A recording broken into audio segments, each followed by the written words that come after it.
Hello and welcome to the Monroe Method Clancast. I'm Jason Monroe and this is episode 99. Now, slightly different setup today, trying to get better quality video for YouTube, better quality audio for Spotify, etc. So hopefully this goes well. Now, today, you might not know this, I have a broadcast channel on Instagram. Remember when it came out and everybody was getting added to broadcast channels and then everybody stopped caring about them because they're annoying? I have set one up and I've actually been using it recently to document me trying to lose a stone in 8 weeks. I'm almost done and it's only week 5. But yeah, I kind of changed the title of the broadcast channel, so you might be listening to this in the future. It might be named something else. But if you just go to my Instagram account, I think from your side, when you look at it, you'll see the broadcast channel. Just join it. I put some stuff in there, helpful stuff from time to time. But anyway, the point is, I reached out there a couple of days ago and asked those guys to give me some podcast ideas. What do you want to hear about? What do you want to know more about? And I quite liked the one about medication. So I'm using my phone to record as well, so I can't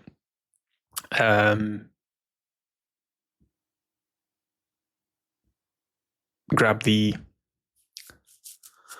So I'm using my phone to record, so I can't do anything with the audio. I'm using my phone to record, so I can't look at the Instagram account right now. But the question was along the lines of medication and weight gain. Oh, no, it was HRT. It was HRT. How does HRT cause weight gain or something like that? Here is something that I want you to remember for the rest of your life. There are very few medications in the world that actually cause fat gain. Okay, we're going to split your weight up into 2 parts here. We're going to talk about weight gain and we're going to talk about fat gain. Now, yeah, so fat gain, of course, comes from the consumption of excessive calories. Excessive meaning more calories than you specifically need.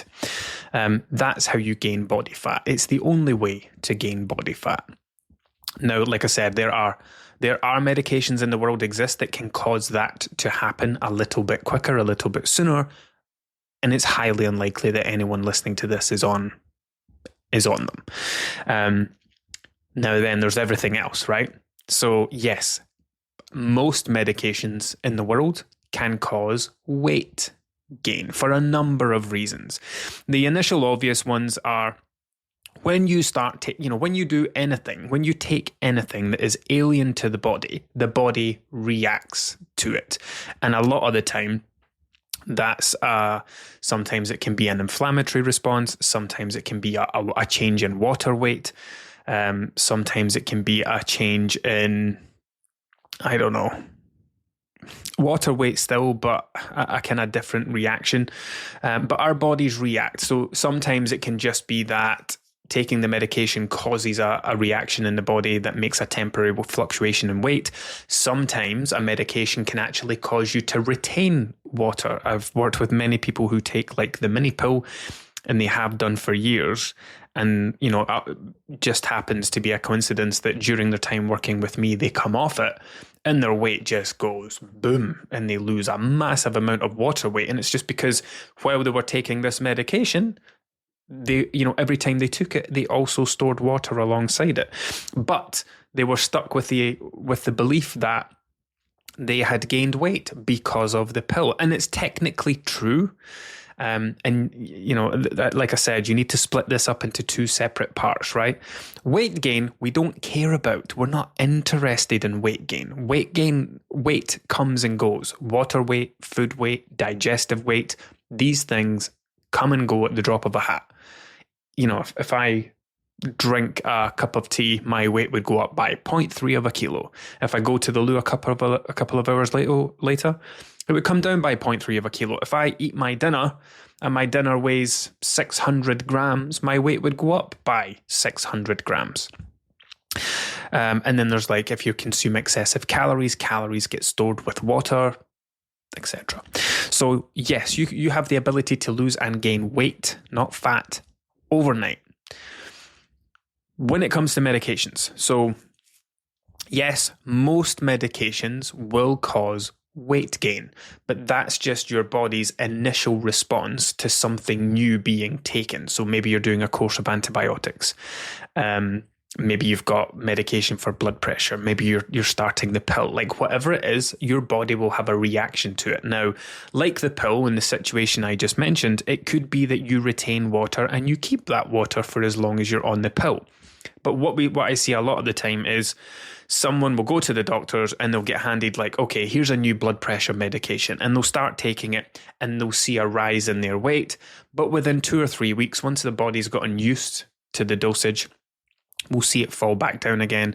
We see it a lot with like mental health medications, antidepressants, anti-anxiety, etc. Citalopram, sertraline, things like that. So that's part one of why medications say weight gain is a side effect. They're not talking about you gaining a stone in body fat. They're talking about a temporary change to your weight as a potential side effect. Now, there's a second part to this, and this is the part that leads people to believe that a medication is causing them to gain weight. Like I said, there are very few medications in the world that will directly influence your body fat. And it's unlikely that anyone listening to this is on them. So when it's not a direct response, it's an indirect response. So what we mean by that is, we'll use a couple of examples. Let's start off with steroids. Let's say that you have respiratory issues and you are prescribed a course of steroids or like a new inhaler or something like that. Steroids that will have a side effect of weight gain because yes, you'll get that initial water retention, but also, and this is where the indirect effect comes in, steroids can ramp up your appetite and they can make you more hungry.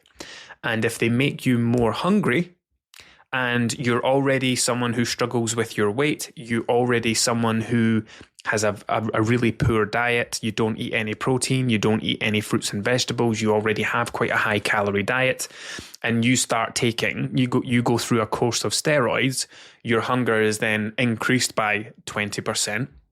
So your calorie intake goes up by 20%. I mean, that's just a made up thing, but for the sake of an example. And now you're eating extra when you were already eating too much in the first place because you're gaining weight, and now you're gaining even more weight.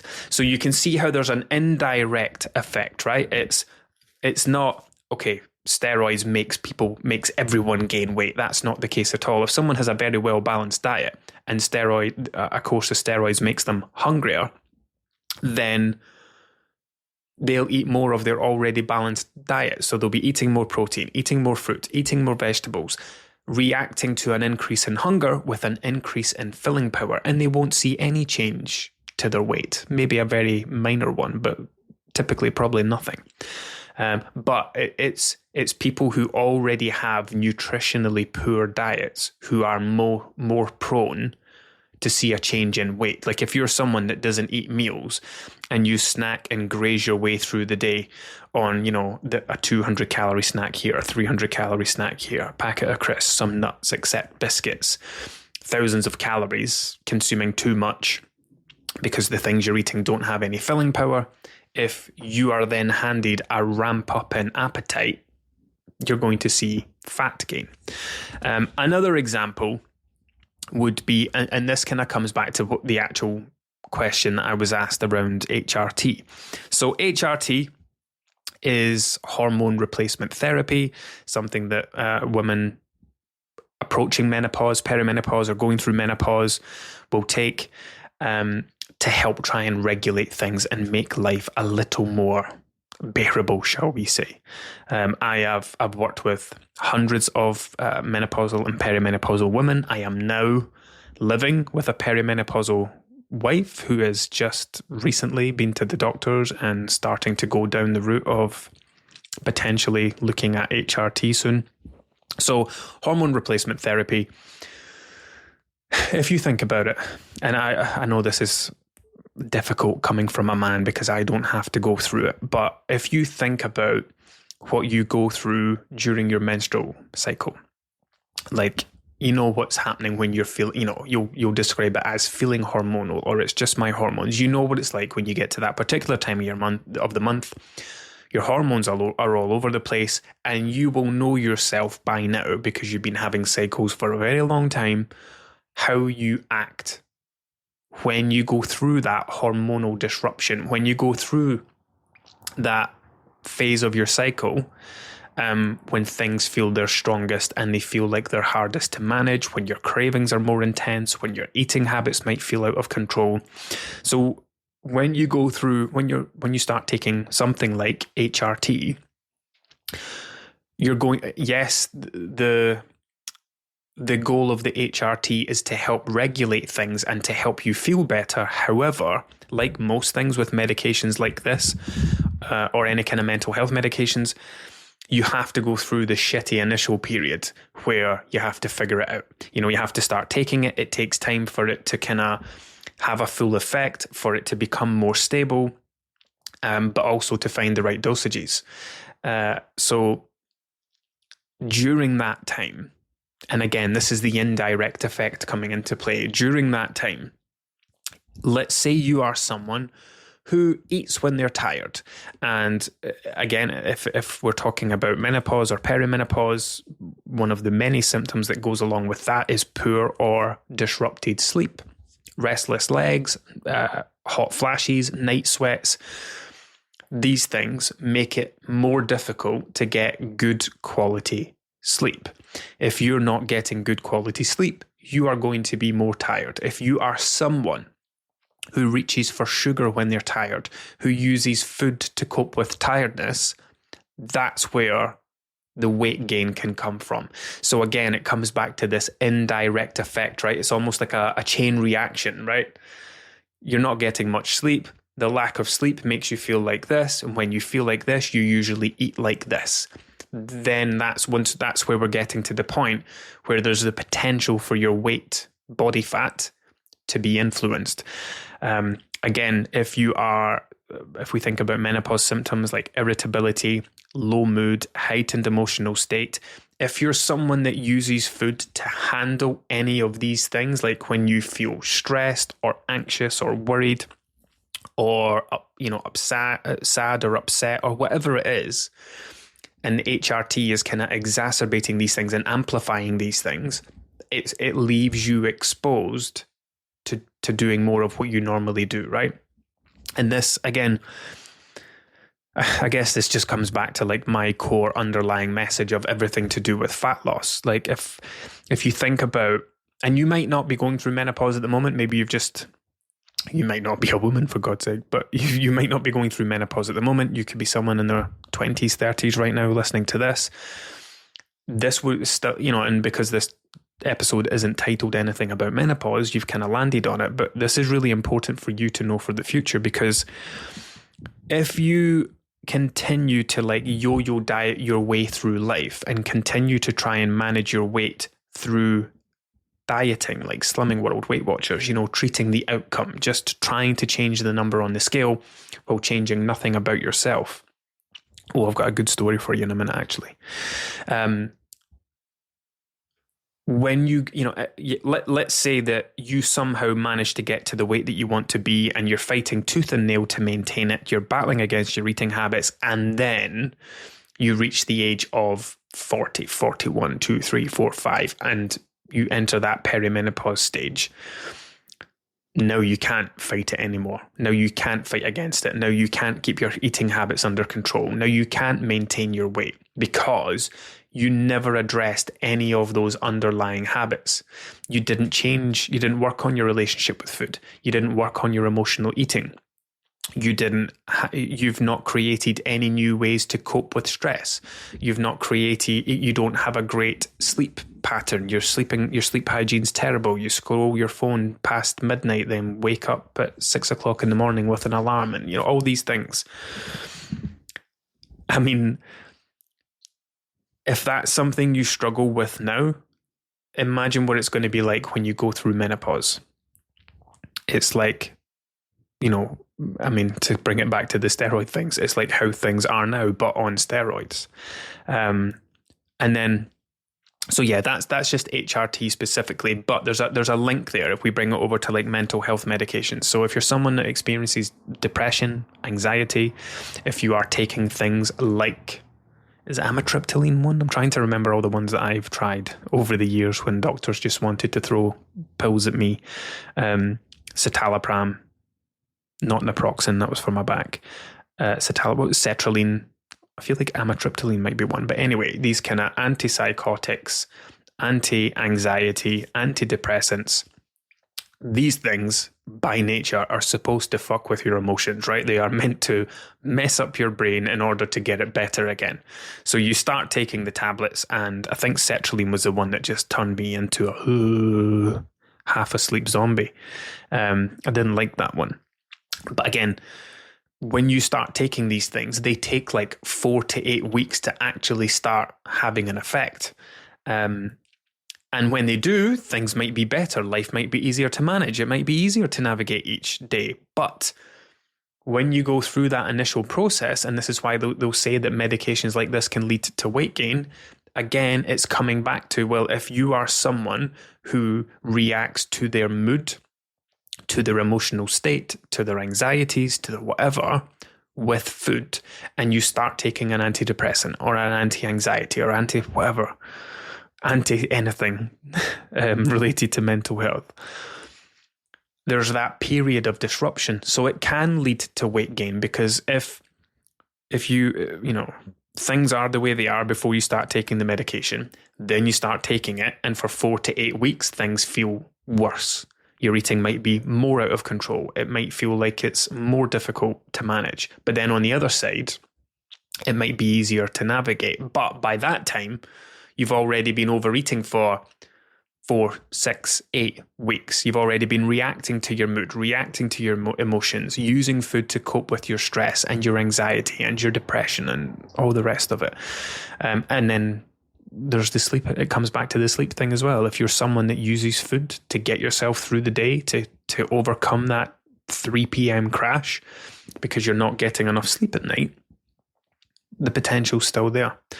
So things to take away from this: do medications cause weight gain? Yes, absolutely. Most of them will. When we put anything alien into the body in terms of medications, there's always some form of reaction. And that reaction can be something like temporary inflammation, temporary fluid retention. There's always a kind of reaction, especially when it's something that you're not used to or haven't built up a tolerance to, like paracetamol, aspirin, ibuprofen. You're unlikely to have a reaction to these things if you're someone that takes them regularly. But these kind of infrequent things where the doctor says, okay, we're going to put you on BP medication, or here's a course of steroids, here's a course of antibiotics, like whatever.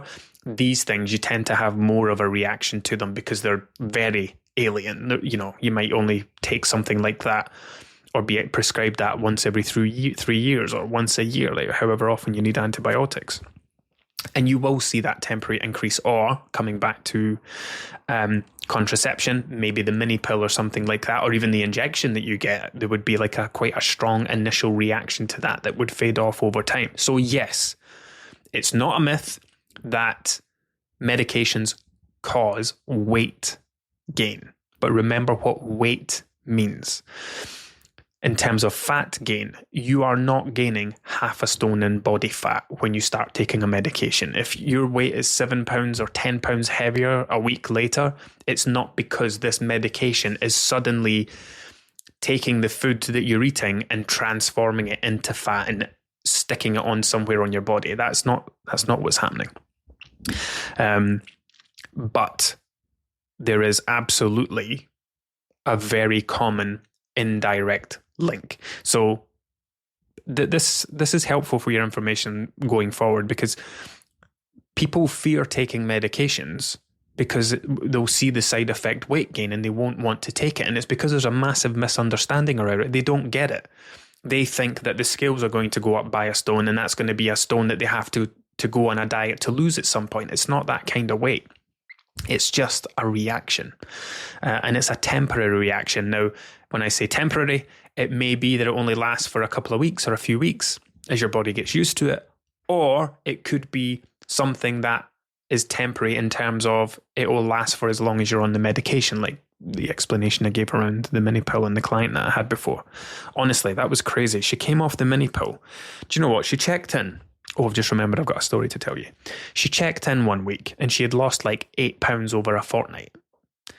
And then I replied, I was like, well, yeah, what's going on here? Do your batteries in your scale need changed? Did you go out in the lash? Is that you super dehydrated when you stepped on the scales? And she was like, no, the only thing I can think of is I stopped taking my mini pill last week. And since I did, the scales have been crashing down.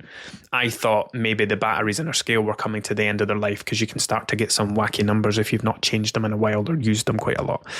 And yeah, I can't remember the number. It was many years ago now, but it was like mega, like 10 pounds mega. And she felt it. Like she instantly became less bloated and swollen and puffy, and she had gotten used to that because that had been there for years. That she'd been taking the pill since she was a teenager. She was now in her 30s, and she stopped taking this because the plan was to have a baby. And this water weight just went whoosh.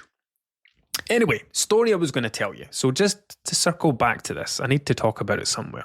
Because I actually screenshotted something on the person's profile and was going to immediately start talking about it on my stories because it boiled my piss. But I didn't want to offend the person because she just started following me, my stories will pop up straight away. So she would have saw it straight away, and it's not fair. There was a woman who followed me during the week. Cambridge weight plan. Oh no, sorry, it's not that anymore. 1-to-1 with Karen, whatever. And when I see people like that, like when people from Slimming World follow me or Cambridge weight plan or anything like that, I'll tap on their profiles and be like, yeah, I wonder why this person's following me. Because it's always interesting, they're doing this other thing, but they've seen something of mine that's got them wondering, oh, what's this? What's this thing? And then I get curious about their profile. Anyway, went in to look at this woman. And she was a 1-to-1 diet. That's a Cambridge weight plan, CWP. If you don't know what 1-to-1 is, they had to rebrand because of all their terrible publicity of people having their gallbladders removed, gallstones lasered, or whatever it is they do to them. There are Facebook groups where people are all talking about their gallbladder removal and how much weight they lost without having taken out and how many inches they've lost because of their surgery. It's fucking mental. And this is totally normalized. I've not spoken about this for a long time, but the 1-to-1 diet is probably the worst thing out there ever. It is a body destroyer. And that's why they had to go through a rebranding, because they had to give themselves a fresh new look because it was far too much bad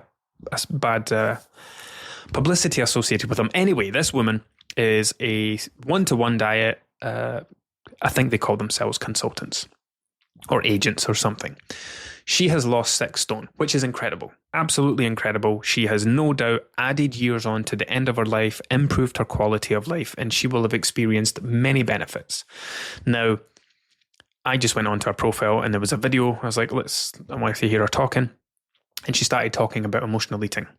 And she's like, even though I'm maintaining a 6 stone loss, I battle with emotional eating every single day. And you've just got to get on with it. And I'm watching it like, no. The problem here is you took the shortcut. You skipped over dealing with your eating habits. And instead, you just went on to shakes.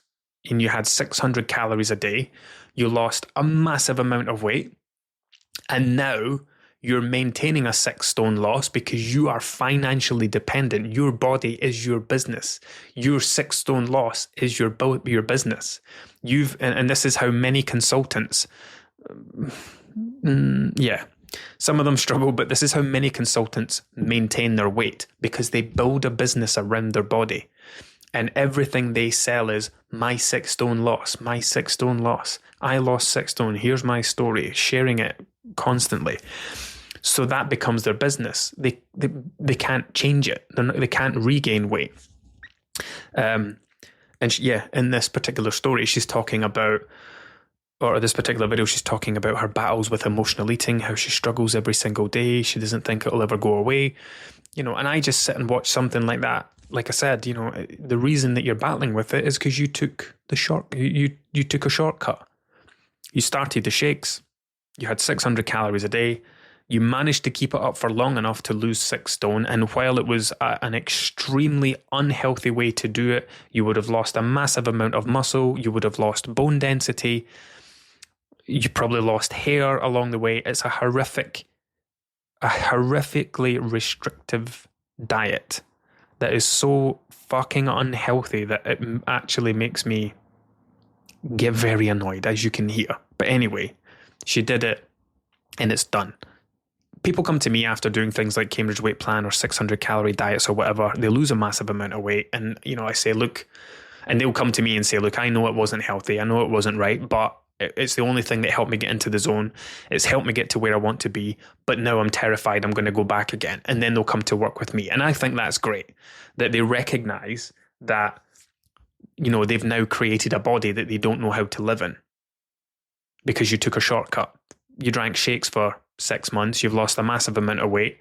You don't know how to start eating food again without regaining weight. And so they work with me. And I don't mind that because it's... People can battle with their weight for decades. And if they find that thing, that one thing that works for them, even if it's not ideal, or in this case, very unideal, if it gets them to where they want to be, great, but then they have to have a backup plan. It's like, okay, I did it the wrong way. It's helped me get to where I want to be. Now I need to do it right.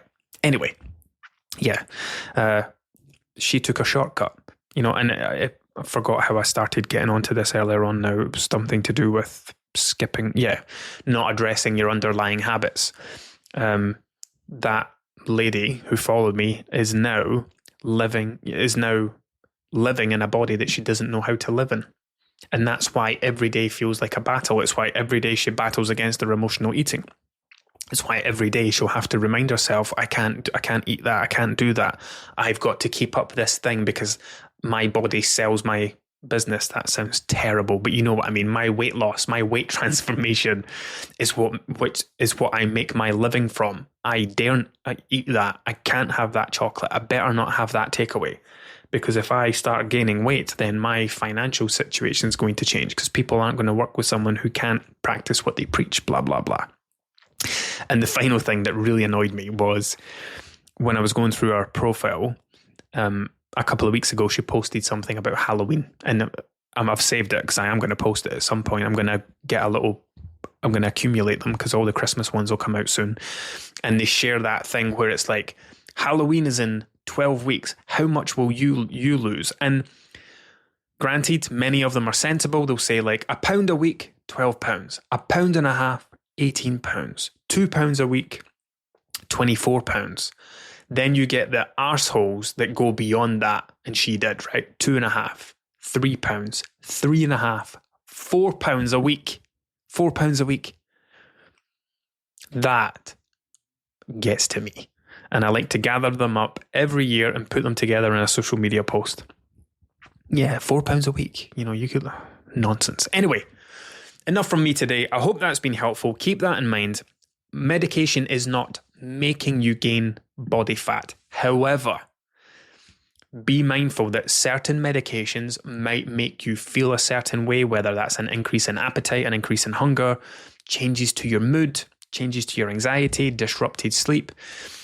Whatever it is, and it's your reaction to how the medication makes you feel. That's where weight gain can potentially come from. And that should be incredibly empowering, by the way, because then you know that it's under your control. Like I said before, or I started saying, a lot of people worry and panic about taking medications that talk about weight gain as a side effect. They don't want to take them because they believe that, well, I'm going to take this and my weight's just going to go up and there's nothing I can do about it. I just have to accept that if I'm going to take this medication, then I'm going to gain a stone. It's not like that at all. It is completely optional. It is completely within your control. And that should be incredibly empowering. Anyway, enough from me. Until next time.